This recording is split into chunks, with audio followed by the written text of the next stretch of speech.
നമസ്കാരം. P O കെയുടെ കാര്യമാണ്. ഇനി പി ഒ കെയുടെ കാര്യം എന്ന് പറയുമ്പോൾ അയ്യോ ഇനി കേൾക്കാൻ വയ്യ എന്ന് പറയാൻ വരട്ടെ. അതായത് പാക് അധീന കാശ്മീർ ഏതാണ്ട് നമ്മളോട് ഇന്ത്യയോട് ചേരാനായി എന്നുള്ളതാണ് പുതിയ വാർത്ത. അതെങ്ങനെയെന്നല്ലേ, അതിലേക്ക് വരും മുമ്പ് മറ്റൊരു കാര്യം ചോദിക്കാം. നമുക്ക് ഓപ്പറേഷൻ സിന്ദൂർ നടന്നിട്ടുണ്ടല്ലോ. ഓപ്പറേഷൻ സിന്ദൂർ ആണോ പാകിസ്ഥാന് വലിയ അടിയായി മാറിയത്, അതോ സിന്ധു നദീജല കരാർ റദ്ദാക്കിയതാണോ? എന്താണ് നിങ്ങൾക്ക് തോന്നുന്നത്? എന്നെ സംബന്ധിച്ച് ഓപ്പറേഷൻ സിന്ദൂർ വഴി അവർക്ക് ഒരുപാട് നാശനഷ്ടങ്ങൾ ഉണ്ടാക്കാൻ നമുക്ക് സാധിച്ചിട്ടുണ്ട്. പക്ഷേ അതിനേക്കാൾ അവിടെ ഇപ്പോഴും പൊട്ടിക്കൊണ്ടിരിക്കുന്നത്, അല്ലെങ്കിൽ ഒരു വലിയ ബ്ലാസ്റ്റ് നടക്കാൻ പോകുന്നത് സിന്ധു നദീജല കരാർ റദ്ദാക്കിയത് വഴിയാണ്. അത്തരത്തിലുള്ള വലിയ രീതിയിലേക്കുള്ള കലാപത്തിലേക്ക് ഇതുമായി ബന്ധപ്പെട്ടിട്ടുള്ള ഈ ജലബോംബ്, ഇന്ത്യ വെച്ച ജലബോംബ് വഴി അവിടെ പ്രശ്നങ്ങൾ ഉണ്ടാകുന്നു, പാകിസ്ഥാനിൽ പ്രശ്നങ്ങൾ ഉണ്ടാകുന്നു എന്നുള്ളതാണ്. എപ്പോഴും പറയുമ്പോൾ നമ്മൾ പറയും പി ഒ കെ നമ്മുടേതായി ചേരും, നമ്മൾ അധികം വൈകാതെ പി ഒ കെ പിടിച്ചെടുക്കും എന്നൊക്കെ പറയും. അപ്പോൾ എല്ലാവരും പറയുന്നത് കേട്ട് കേട്ട് മടുത്തു, ഇനി അതിനെക്കുറിച്ച് പറയണ്ട എന്നാണ്. പക്ഷേ ഈ ജലബോംബ് വഴി, അതായത് സിന്ധു നദീജല കരാർ വഴി നമുക്ക് പി ഒ കെ നമ്മളിലേക്ക് വന്നു ചേരാനുള്ള സമയം അടുത്തിരിക്കുന്നു എന്നുള്ളത് നമ്മൾ മനസ്സിലാക്കുക. കാരണം പാക്കിൽ ഇന്ത്യ ഇട്ട ജലബോംബ് ഏതാണ്ട് അവിടെ പൊട്ടിത്തുടങ്ങി എന്നുള്ളത് തന്നെയാണ്. കാരണം ഈ പാകിസ്ഥാനെ സംബന്ധിച്ച് അവരുടെ സിന്ധ്, പഞ്ചാബ് പ്രവിശ്യകളിലൊക്കെ ഏറ്റവും കൂടുതൽ പണക്കാരുള്ളത്, അതായത് അവരുടെ സാമ്പത്തിക അടിത്തറ എന്ന് പറയുന്നത് കാർഷിക വ്യവസ്ഥ തന്നെയാണ്. ഈ കാർഷിക വ്യവസ്ഥ ഏറെയും ഉള്ളത് സിന്ധ്, പഞ്ചാബ് പ്രവിശ്യകളിലാണ്. പണക്കാരും ഏറ്റവും കൂടുതൽ ഉള്ളത് അതുകൊണ്ട് തന്നെ അവിടെയാണ്. പക്ഷേ ഇപ്പോ അവിടെയെല്ലാം തരിശ് ഭൂമിയായിട്ട് മാറിക്കൊണ്ടിരിക്കുകയാണ് എന്നുള്ളതാണ്. ഇതിനിടയിലാണ് നമുക്ക് ഒരു വശത്ത് ഈ പാകിസ്ഥാന് പഞ്ചാബ്, സിന്ധ് പ്രവിശ്യയിലേക്കുള്ള, അതല്ലെങ്കിൽ അവരെ മൊത്തത്തിൽ ബാധിക്കുന്ന സിന്ധു നദീജല കരാർ റദ്ദാക്കിയതും, മറുവശത്ത് ബി എൽ എ എന്ന് പറയുന്നത് അവര് വലിയൊരു ഓപ്പറേഷൻ, അതായത് ഓപ്പറേഷൻ ബാം എന്ന് പറയുന്ന ഒരു കാര്യം നടപ്പാക്കിക്കൊണ്ടിരിക്കുകയാണ്. ആർക്കെതിരെയാണ്? പാകിസ്ഥാൻ ആർമിക്കെതിരെ നടപ്പാക്കിക്കൊണ്ടിരിക്കുകയാണ്. ഇതിന്റെ ഭാഗമായിട്ട് അവിടെ 18 ആർമി കൊല്ലപ്പെട്ടിട്ടുണ്ട്. അപ്പൊ നിരവധി പേരെ BLA തട്ടിക്കൊണ്ടു പോവുകയും ഒക്കെ ചെയ്തിട്ടുണ്ട്. കൂടാതെ വസീറിസ്ഥാന്റെ അതിർത്തി അടച്ചിട്ടുള്ള ഒരു സാഹചര്യം കൂടി നിലനിൽക്കുന്നുണ്ട്. ഇതിനിടയിൽ ഐക്യരാഷ്ട്ര സഭയിൽ സമാധാന ചർച്ചയൊക്കെ നടന്നുണ്ട്. അപ്പൊ ഈ സമാധാന ചർച്ച നടന്ന സമയത്ത് അമേരിക്കൻ അംബാസിഡർ എഴുന്നേറ്റ് നിന്നിട്ട് ട്രംപിന്റെ ഏതാണ്ട് കിളിപോയതിന്റെ ബാധ ഈ മൂപ്പർക്ക് വന്നിട്ടുള്ളത് പോലെ ഈ മൂപ്പരെ എണീറ്റ് നിന്നിട്ട് പറഞ്ഞു, ഞങ്ങളാണ് ഈ പാകിസ്ഥാൻ ഇന്ത്യ യുദ്ധം വെടിനിർത്തലിന് സഹായിച്ചത്, ഞങ്ങൾ ഇടപെട്ടിട്ടാണ്.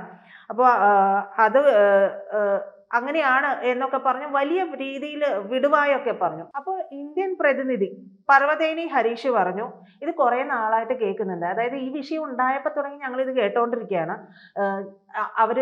അമേരിക്ക ഞങ്ങളെ വിളിച്ചു, അതിന്റെ പേരിൽ ഈ വെടിനിർത്തലൊക്കെ നടത്തുകയാണെങ്കിൽ ഞങ്ങൾക്ക് വലിയ വ്യാപാര കരാർ നൽകാമെന്നൊക്കെ പറഞ്ഞുകൊണ്ടിരുന്നത് കേട്ട് തഴമ്പിച്ചു. പക്ഷേ അമേരിക്ക അല്ല നിർത്തിയത്. അതായത് ഐക്യരാഷ്ട്രസഭയിൽ അമേരിക്കൻ പ്രതിനിധി പറഞ്ഞു നിർത്തിയെടുത്തെന്ന് നമ്മുടെ പ്രതിനിധി പറയുകയാണ്, അമേരിക്കയല്ല നിർത്തിയത്, ഇത് കേട്ട് ഞങ്ങൾക്ക് തഴമ്പിച്ചു, ഞങ്ങൾക്ക് ഒരു ഇടനിലക്കാരൻ്റെ ആവശ്യമൊന്നുമില്ല, ഞങ്ങളുടെ കാര്യം നോക്കാൻ ഞങ്ങൾക്കറിയാം, അതിലേക്ക് എന്താ പറയാ ഇടയിൽ കൂടി കയറി വരാനായിട്ട് നോക്കുമൊന്നും വേണ്ട, ഇനിയും ഞങ്ങൾ അടിക്കും. അതായത് ഞങ്ങൾക്കെതിരെ നിങ്ങൾ പ്രവർത്തിച്ചിട്ടുണ്ട്, അവിടെ തീവ്രവാദ പ്രവർത്തനം പാകിസ്ഥാൻ നടത്തിയിട്ടുണ്ടെങ്കിൽ അത് ഞങ്ങൾ മടയിൽ കയറി അടിക്കും എന്ന് തന്നെ നടുനിവർത്തി പറഞ്ഞു. അപ്പൊ ഇത് വല്ലാത്തൊരു തിരിച്ചടി തന്നെയാണ്.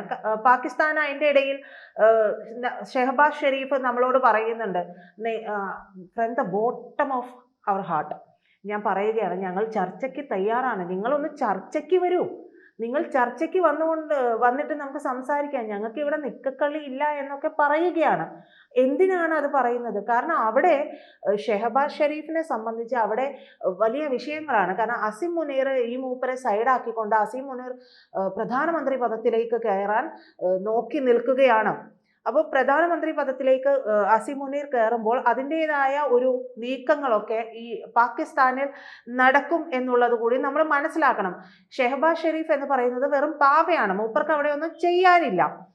ഇതിനിടയിലാണ് ഈ ഐക്യരാഷ്ട്രസഭയിൽ അമേരിക്കയുടെ ഈ തോണ്ടൽ, ഈ ചൊറിച്ചിൽ വരുന്നത്. ഈ ചൊറിച്ചിലിനുള്ള മരുന്നാണ് നമ്മുടെ പ്രതിനിധി പറയുന്നത്. ഈ ഇടയ്ക്കിടയ്ക്ക് നമ്മൾ പറയൂലോ, ലവന്മാര് കയറി, ലവന്മാർ ഇങ്ങോട്ട് ഇനി വന്നിട്ടുണ്ടെങ്കിൽ നമ്മൾ തിരിച്ചടിക്കും, ഇനി നോക്കി നിൽക്കത്തൊന്നുമില്ല, ക്ഷമയ്ക്കൊക്കെ ഒരു പരിധിയുണ്ട് എന്നൊക്കെ പറയും.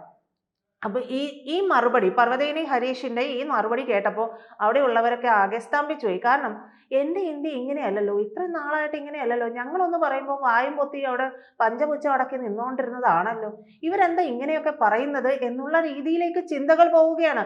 അക്ഷരാർത്ഥത്തിൽ അവിടെ ഞെട്ടി. അതാണ് ഉണ്ടായിട്ടുള്ളത്. അപ്പോൾ ഈ തുറന്നു പറച്ചിൽ, ഇന്ത്യയുടെ ഒരു സ്റ്റാൻഡ് എന്ന് പറയുന്നത് വളരെ നിർണായകമാണ്. ഈ സാമ്പത്തിക അടിത്തറയുടെ കാര്യം പറഞ്ഞല്ലോ പാകിസ്ഥാനിലെ. അപ്പൊ പഞ്ചാബ് സിന്ധ് പ്രവിശ്യയിൽ വലിയ രീതിയിൽ വരൾച്ചകളൊക്കെ വന്നു തുടങ്ങുന്നു. അവരുടെ കാർഷിക വ്യവസ്ഥ ഒന്നും നടക്കാത്ത ഒരു അവസ്ഥ വരുന്നു. അപ്പൊ ഇതിനുള്ള ഒരു വഴി എന്ന് പറയുന്നത് വരിക, കാല് പിടിക്കുക, കെഞ്ചുക എന്നുള്ളത് മാത്രമാണ്.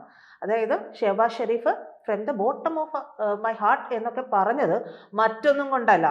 അതായത് ഏത് രീതിയിലെങ്കിലും ഇന്ത്യയുടെ കാല് പിടിച്ചിട്ടെങ്കിലും ഈ കരാർ മാറ്റിവെക്കണം, അത് റദ്ദാക്കണം, അവർക്ക് വെള്ളം കിട്ടണം, അവരുടെ നാട് ഒരു കലാപത്തിലേക്ക് പോകുന്നത് മാറ്റിവെക്കണം. അപ്പോൾ ഇതിനു വേണ്ടി കാല് പിടിച്ചു വരിക തന്നെയാണ് ഈ ചെയ്തുകൊണ്ടിരിക്കുന്നത്. അപ്പോൾ ഇന്ത്യക്ക് മുമ്പിൽ വരുന്നതിന് മുമ്പ്, ഇതൊക്കെ പറയുന്നതിന് മുമ്പ് ലോക ബാങ്കിന്റെ അടുത്ത് ചെന്നിട്ടും മറ്റു പലയിടത്തും ഒക്കെ ചെന്നിട്ട് പാക് പ്രശ്ന പരിഹാരത്തിനൊക്കെ പോയി. അപ്പോൾ ലോക ബാങ്ക് ഉൾപ്പെടെയുള്ള മറ്റുള്ളവരൊക്കെ പറഞ്ഞു, ഒരു രക്ഷയില്ല ആശാനെ, ഞങ്ങൾ പറഞ്ഞാലൊന്നും നിൽക്കുന്ന ഒരു അവസ്ഥയിലല്ല ഇന്ത്യ ഇപ്പോഴുള്ളത്, ഇന്ത്യ പറയുന്നിടത്ത് നമ്മൾ നിൽക്കേണ്ട ഒരു അവസ്ഥയിലേക്ക് കാര്യങ്ങളൊക്കെ വന്നിട്ടുണ്ട് എന്ന് പറയുകയാണ്. അപ്പൊ ഒറ്റ മാർഗമേ ഉള്ളൂ, നമ്മൾ നേരത്തെ പറഞ്ഞതുപോലെ ചർച്ച. അപ്പൊ ഇന്ത്യയുടെ നിലപാട് എന്താണ് ഈ ചർച്ചയുമായി ബന്ധപ്പെട്ട്? ഒന്നാമത്തേത്, ഭീകരവാദത്തെക്കുറിച്ച് ചർച്ച നടത്താം. വാ, നിങ്ങൾ വന്നോളൂ, ചർച്ച നടത്താം. ഭീകരവാദത്തെക്കുറിച്ച് ആകട്ടെ, നിങ്ങൾ അവിടെ അതിനുവേണ്ടി, അത് നിർത്തലാക്കാൻ വേണ്ടി എന്തെല്ലാം ചെയ്തു എന്ന് നമുക്ക് ചർച്ച നടത്താം. അല്ലെങ്കിൽ മറ്റൊരു കാര്യത്തിൽ ചർച്ച നടത്താം. എന്നാണ് ഞങ്ങൾക്ക് POK തരിക? വളരെ സന്തോഷത്തോടു കൂടിയാണ് നമ്മൾ ചോദിക്കുന്നത്. നമുക്ക് എന്നാണ് പാക് അധീന കാശ്മീർ നിങ്ങൾ എന്താ പറയുക, സ്വമേധയാ തിരിച്ചു തരുന്നത്? നമുക്ക് അതിനെക്കുറിച്ച് ചർച്ച നടത്താം. അങ്ങനെയാണെങ്കിൽ വന്നോളൂ എന്ന് പറഞ്ഞു. അപ്പൊ ഇത് രണ്ടും കേൾക്കുമ്പോൾ പാകിസ്ഥാന് വായിൽ ആപ്പടിച്ച അവസ്ഥയാണ്. ഈ ആപ്പടിച്ച അവസ്ഥയിൽ നിന്നുകൊണ്ടും കെഞ്ചുകയാണ്, ചർച്ച നടത്താം, നിങ്ങൾ എന്തെങ്കിലും ഒരു വിട്ടുവീഴ്ച നടത്തൂ എന്നൊക്കെ ഉള്ളത് പറയുകയാണ്. അപ്പോൾ അമേരിക്കൻ അംബാസിഡർ പറഞ്ഞതുപോലെ ഇന്ത്യ, പാക്, ഇസ്രായേൽ, ഇറാൻ, പിന്നെ ഏതൊരു ആഫ്രിക്കൻ രാജ്യം, ഇതൊക്കെ അടിനിർത്തിയത് ഞങ്ങളാണ് എന്ന് പറഞ്ഞെടുത്ത് നിന്ന് നേരെ തിരിച്ച് ഇവർക്ക് ഇതൊന്നും രക്ഷയില്ലാതെ ഈ ജലബോംബ് പൊട്ടുന്നതിന് മുമ്പ് അതായത് ഇന്ത്യയുടെ കാൽക്കൽ വീഴുകയാണ് എന്നുള്ളതാണ്. അപ്പോൾ ഈ POKയെ സംബന്ധിച്ച് വേറൊരു വിഷയം നിൽക്കുന്നുണ്ട്. പാകിസ്ഥാനെ തന്നെ ലക്ഷ്യം വെക്കുന്ന തെഹ്രീക്കെ താലിബാനൊക്കെ അവരുടെ ഏരിയ തന്നെ വിപുലീകരിക്കുന്നുണ്ട്. അപ്പൊ അവരുടെ പുതിയ ബ്രാഞ്ചുകൾ, നമ്മൾ പറയാം പുതിയ ഔട്ട്ലെറ്റ് തുടങ്ങി എന്നൊക്കെ പറയുന്നത് പോലെ പുതിയ ബ്രാഞ്ചുകൾ, അതായത് ഈ തീവ്രവാദികളുടെ പുതിയ ബ്രാഞ്ചുകൾ അവിടെ തുടങ്ങുകയുണ്ട്. എവിടെ? POKയിൽ തുടങ്ങുന്നുണ്ട്. അപ്പോൾ POK മറ്റൊരു ബലൂചിസ്ഥാൻ ആകാനുള്ള ഒരു സാധ്യത കൂടി അവിടെയുണ്ട്. അവിടെ നമ്മളോട് ഇന്ത്യയോട് ചേരണമെന്ന് ആഗ്രഹിക്കുന്ന ഒരു വലിയ വിഭാഗമുണ്ട്, മറിച്ച് പാകിസ്ഥാൻ അനുകൂലികളായിട്ടുള്ള ആളുകളും അവിടെയുണ്ട്. അപ്പോൾ അതോടൊപ്പം തന്നെ POK സ്വതന്ത്രമാകണം എന്ന് ആഗ്രഹിക്കുന്നവരും ഒക്കെ ഉണ്ട്. അപ്പൊ അവിടേക്കാണ് ഈ പാകിസ്ഥാനെതിരെയുള്ള തീവ്രവാദ ഗ്രൂപ്പുകളൊക്കെ പുതിയ ബ്രാഞ്ചൊക്കെ തുടങ്ങിക്കൊണ്ട് ഞങ്ങൾ വന്നിരിക്കുന്നു എന്ന് പറയുന്നത്. കുറച്ച് നാളുകൾക്ക് മുമ്പ് നിങ്ങൾക്ക് ഓർമ്മയുണ്ടാകും, അമിത്ഷായും രാജ്നാഥ് സിംഗും ഒക്കെ പറഞ്ഞിരുന്നു, കുറച്ച് കഴിയുമ്പോൾ ഈ പറയുന്ന POK അത് താനേ നമ്മളോട് ചേർന്നോളും, ഒരു തുള്ളി രക്തം പോലും ചിന്താതെ അത് നമ്മളോട് ചേരുന്നത് തന്നെയാണ്. കാരണം ഇപ്പൊ നോക്കൂ, ഖൈബർ പക്തൂൺ മേഖല പോലെ POKയിലും സായുധ കലാപങ്ങളൊക്കെ നടക്കുകയാണ്. ബലൂചിസ്ഥാൻ ചതിയിലൂടെ പിടിച്ചുവെച്ചത് തലവേദനയായതുപോലെ തന്നെ POKയും പാകിസ്ഥാന് തലവേദനയാകുന്നുണ്ട്. പക്ഷെ അതൊരു ബലൂചിസ്ഥാൻ മോഡൽ ആകില്ല എന്ന് മാത്രമേ നമുക്കതിൽ പറയാൻ പറ്റുള്ളൂ. POK ഇന്ത്യ ഏറ്റെടുക്കുമ്പോൾ അവർക്ക് അതിലൊരു വിഷയമൊന്നും ഉണ്ടാകാനുള്ള സാധ്യത കുറവാണ്. കാരണം അത് പാകിസ്ഥാൻ എന്തൊക്കെ പറഞ്ഞാലും പാകിസ്ഥാന്റെ ഉള്ളിലുണ്ട് ഇത് ഒരിക്കൽ ഇന്ത്യ പിടിച്ചെടുക്കും, അതിനുള്ള സമയം അടുത്തു കഴിഞ്ഞു എന്നുള്ളത് അവർക്ക് തന്നെ തോന്നുകയും ചെയ്യുന്നുണ്ട്. അപ്പൊ ഈ സാഹചര്യത്തിൽ കൂടിയാണ് ഇവർ ചർച്ചയ്ക്ക് നിർബന്ധിതമായിരിക്കുന്നത്. അപ്പൊ അവരെ സംബന്ധിച്ച് ഈ സിന്ധു നദീജല കരാറിൽ ഒരു വിട്ടുവീഴ്ച നടത്തി തന്നെ ആകണം. അതല്ലെങ്കിൽ ഈ പറയുന്ന ബലൂജ് ആർമിയുണ്ട്, തെഹ്രീക്കെ താലിബാന്റെ ഉണ്ട്, പിന്നെ POKയിൽ വലിയ രീതിയിലുള്ള പ്രശ്നങ്ങൾ, ഈ പറയുന്ന മറ്റൊരു POK മറ്റൊരു ബലൂചിസ്ഥാൻ ആവാനുള്ള സാധ്യതകൾ നിൽക്കുന്നുണ്ട്. ഇതെല്ലാം കൂടി ഇവർക്ക് ഹാൻഡിൽ ചെയ്യാൻ പറ്റില്ല. അപ്പോൾ എന്തുകൊണ്ടും ഇന്ത്യയുമായിട്ട് ഒരു ചർച്ചയ്ക്ക് തന്നെ വരേണ്ടിയും വരും. അപ്പോൾ POKയിൽ ഉണ്ടാകുന്ന സംഘർഷത്തിൽ പാകിസ്ഥാൻ ഇടപെട്ടാലും ഇല്ലെങ്കിലും ഗുണം നമുക്ക് തന്നെയാണ്, അതായത് ഇന്ത്യക്ക് തന്നെയാണ്. ഇതിനിടയിൽ പാക് അധിനിവേശ കാശ്മീർ നമ്മൾ പറഞ്ഞ പോലെ ബലൂചിസ്ഥാൻ ആകാൻ ഒരുങ്ങുന്നു. അങ്ങനെ ഒരു യുദ്ധം വന്നിട്ടുണ്ടെങ്കിൽ ഇനി ആർമി അങ്ങ് കയറി മേയും, അതായത് ഇന്ത്യൻ ആർമി അങ്ങ് കയറി മേയും, POK കൊണ്ടേ തിരിച്ചു വരത്തുള്ളൂ. പക്ഷെ നമുക്ക് അവിടെ കുറച്ച് ഫിൽട്ടർ ചെയ്തെടുക്കേണ്ട ഒരു ആവശ്യമുണ്ട്. അതായത് അവിടെ നമ്മൾ പറഞ്ഞല്ലോ, ഇന്ത്യയോട് ചേരാൻ ആഗ്രഹിക്കുന്ന ഒരു വലിയ വിഭാഗമുണ്ട്. നേരെ തിരിച്ച് അതും POK മാത്രമായിട്ട് സ്വതന്ത്രമാകണമെന്ന് ആഗ്രഹിക്കുന്നവരുണ്ട്, പാക് അനുകൂലികളുണ്ട്, തീവ്രവാദികളുണ്ട്. ഇതെല്ലാം ചേർന്ന ഒരു മിക്സ് ആണ് അവിടെ കിടക്കുന്നത്. അപ്പോൾ അതിനെ നമുക്ക് ഫിൽട്ടർ ചെയ്തിട്ട് മാത്രമാണ് ഇന്ത്യയിലോട്ട് ചേർക്കാൻ പറ്റുള്ളൂ. അപ്പോൾ അതിനുള്ള നടപടിക്രമങ്ങളൊക്കെ തുടങ്ങിയിട്ടുണ്ട്. മാത്രമല്ല POKയിലേക്ക് കൂടുതൽ സന്നാഹങ്ങളെയൊക്കെ, സുരക്ഷാ സന്നാഹങ്ങളെയൊക്കെ തന്നെ ഇന്ത്യ അയക്കുകയും ചെയ്തിട്ടുണ്ട്. കൂടാതെ നോട്ടാം പ്രഖ്യാപിച്ചിരുന്നു കഴിഞ്ഞ ദിവസം പാകിസ്ഥാനും ഇന്ത്യയും. ആ നോട്ടാം പ്രഖ്യാപിച്ചത്, അതായത് നോട്ടീസ് ടു എയർമാൻ പ്രഖ്യാപിച്ചത് കുറച്ചുകൂടെ നീട്ടിയിട്ടുണ്ട്. അധികം വൈകാതെ തന്നെ പാകിസ്ഥാനിലേക്ക് ഒരു സൈനിക അട്ടിമറി ഉണ്ടാകാനുള്ള സാധ്യതയും അസിം മുനീർ വരാനുള്ള സാധ്യതയുമുണ്ട്. ഈ അസിം മുനീർ വന്നിട്ടുണ്ടെങ്കിൽ അയാൾ ഒരു പരാജയപ്പെട്ട സൈനിക മേധാവിയാണെന്ന് പാകിസ്ഥാനിലെ ജനങ്ങൾക്കറിയാം. ഈ പരാജയപ്പെട്ട സൈനിക മേധാവി എന്നുള്ളതിൽ നിന്ന് മാറണമെന്നുണ്ടെങ്കിൽ സ്വാഭാവികമായിട്ടും ഈ അസിം മുനീർ വരുന്നതോട് കൂടി തന്നെ അവിടെ ഒരു വലിയ സംഘർഷം, അതായത് POKയിൽ വലിയൊരു സംഘർഷം ഉണ്ടാക്കും. എന്നിട്ട് പറയും, ഇതാ നോക്കൂ, ഞാൻ വീരശൂര പരാക്രമിയാണ്, അപ്പോൾ എനിക്ക് ഇത് നിങ്ങൾ എന്നെ അംഗീകരിച്ച് തന്നെയാകണം. സ്വയം ഫീൽഡ് മാർഷൽ ആയ ആളാണല്ലോ, അപ്പൊ എന്നെ നിങ്ങൾ അംഗീകരിച്ച് തന്നെയാകണം, ഞാൻ അവിടെ അറ്റാക്ക് ഒക്കെ നടത്തിയിട്ടുണ്ട് എന്ന് പറയും. ഇതെല്ലാം മുൻകൂട്ടി കണ്ടുകൊണ്ട് ആണ് ഇന്ത്യ അതിർത്തിയിലേക്ക് വീണ്ടും സുരക്ഷാ സന്നാഹം നടത്തിയിരിക്കുന്നത്. POKയുടെ ഭാഗത്ത് അവിടെ 2 രാജ്യങ്ങളും നോട്ടാം പ്രഖ്യാപിച്ചിട്ടുള്ളത് ഈ ജലബോംബ് കാരണം മാത്രം പാകിസ്ഥാനിൽ സംഭവിക്കുന്ന ഒരു അവസ്ഥയാണിത്.